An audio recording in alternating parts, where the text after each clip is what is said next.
The NFL draft is mercifully 2 days away, and we wanted to do a little thought experiment of where would the current Minnesota Vikings rank in terms of the 2021 draft class? Like, in terms of their position, how would they stack up against all the dudes who are going to come into the league in the next couple of days? Now, we took out the obvious ones. So Dalvin will be obviously running back 1. Justin Friggin Jefferson will be wide receiver 1 over his teammate Jamar Chase. Face. Daniil will be edge 1, Kendricks, Harrison, etc. So that all be number 1 at their position. But we wanted to factor in age, we wanted to factor in cost, we wanted to factor in all that stuff. Actually, only one dude of our list of players is on a non-rookie deal. So, hi, Kirk.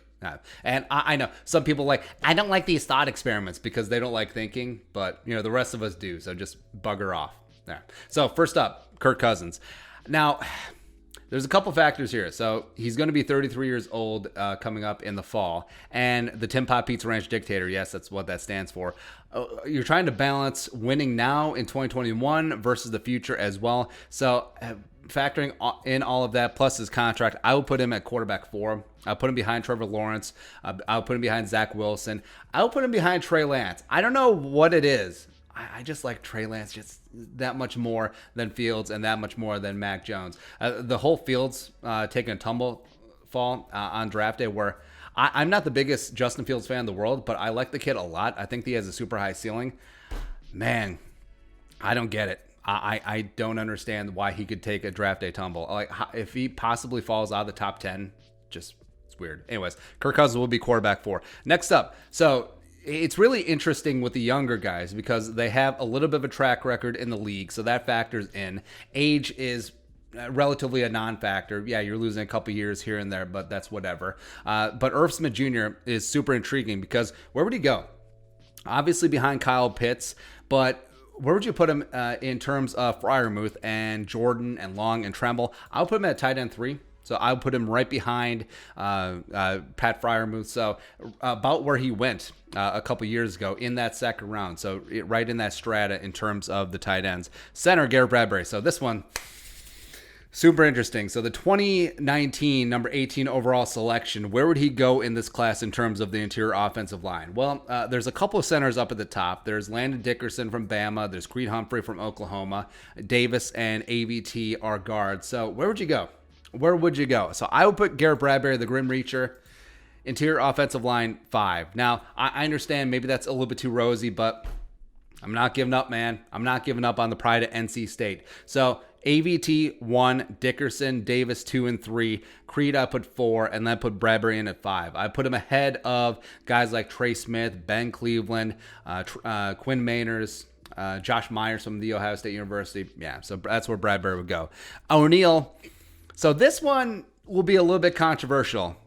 I'm going to put him as tackle 1, where I understand that Penei Sewell has a chance to be a generational player. Love me some Christian Darrisaw, love me some Rashawn Slater as well, but Brian O'Neal is solid, and Brian O'Neal is going to get paid, and hopefully year 4 he's going to work his way into the Pro Bowl conversation as he goes on to be one of the best tackles in the game. Plus, if the Vikings do end up flipping him to left tackle, which I wouldn't agree with, but I do understand it, man, that could really take off. That he really easily could be tackle 1 in this group. Where I understand Penei Sewell, you're betting on the upside. Maybe he'll be Anthony Munoz 2.0. But if your line of demarcation is the type of career that Brian O'Neal has had so far, would you bet over or under for Penei Sewell? If you had to bet your life, I might bet under. It's so weird to say. Left tackle, Ezra Cleveland. So this is where we get really interesting here. So Ezra clearly put behind Penei Sewell. And plus, this is relatively fresh because Ezra Cleveland was drafted last year in the second round. I had him as tackle 5. Yeah, because I had Andrew Thomas, Tristan Wirfs, Jedrick Wills, Mekhi Becton, then I had Ezra Cleveland. I advocated the Vikings taking him in the back end of the first round at 25, but getting him in the second round, you're good to go. So where would he sit in this class? I would put him at tackle 4.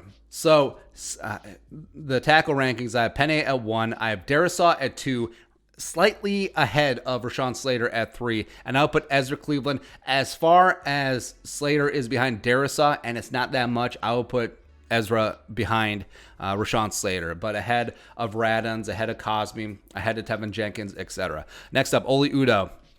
So this is intriguing. And do you see Oli Udoh as a tackle or a guard or a hybrid of both? I think the Vikings see him as a little bit of both. So let's rank him in terms of being a little bit of both. Tackle 12. So that'd be around Spencer Brown from Northern Iowa, Jackson Carman from Clemson, and then interior offensive line 9. So around Mainers, around Deontay Brown. That's not bad for a 6th-round pick from a small school. Hasn't really played extensively at the NFL level, but you're betting on that potential and just that anchor, man. Just free Oli Udoh. Edge rushers.